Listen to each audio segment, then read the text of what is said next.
जदि देखा गत 24 घंटे हाईएस्ट मैक्सिमम रेनफॉल रेकर्ड करा 98 मिलीमीटर मयूरभंज जिले में मुरुडा ठारे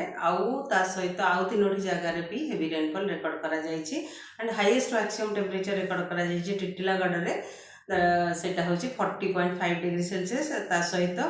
3 जगार 40 डिग्री किंबा ताठू अधिक तापमात्रा रेकर्ड करा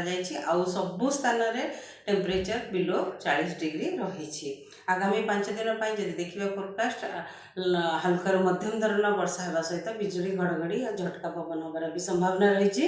आगामी 24 घंटा जब देखा आज बिजुली घड़घड़ी सहित हल्का मध्यम धरण वर्षा आउ झटका पवन 50 ରୁ 60 किलोमीटर पर आवर ता सहित गोटे कि 2टा जगार प्रबल वर्षा भी हो पारे मयूरभंज बालेश्वर भद्रक जिले में ता सहित गंजाम गजपति रायगड़ा कोरापुट जिले में वर्षा सहित बिजुली घड़घड़ी और 40 ରୁ 50 किलोमीटर पर आवर झटका पवन रही संभावना रही। सुंदरगढ़ देवगढ़ केउंझर जाजपुर केन्द्रापड़ा अनुगुल ढेंकानाल बौद्ध नयागढ़ खोर्धा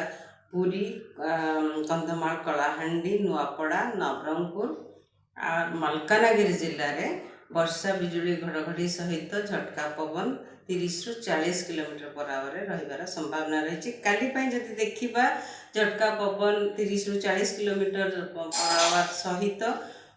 बिजुली घड़घड़ी हल्का मध्यम धरण वर्षा रही संभावना रही। मयूरभंज बालेश्वर भद्रक रायगड़ा कोरापुट मलकानगिरी जिले में 20 तारिख में सेम परिस्थिति रही मयूरभंज बालेश्वर भद्रक कोरापुट मलकानगिरी जिले में हल्का मध्यम धरण वर्षा होगा सहित बिजुली घड़घड़ी और झटका पवन 30 ରୁ 40 किलोमीटर पर आवर रही संभावना रही। 21 तारिख जब देखा गंजाम गजपति रायगड़ा मलकानगिरी कोरापुट जिले में हल्का मध्यम धरण वर्षा सहित बिजुली घड़घड़ी और झटका पवन 50 ରୁ 60 किलोमीटर पर आवर रही संभावना रही। ता सहित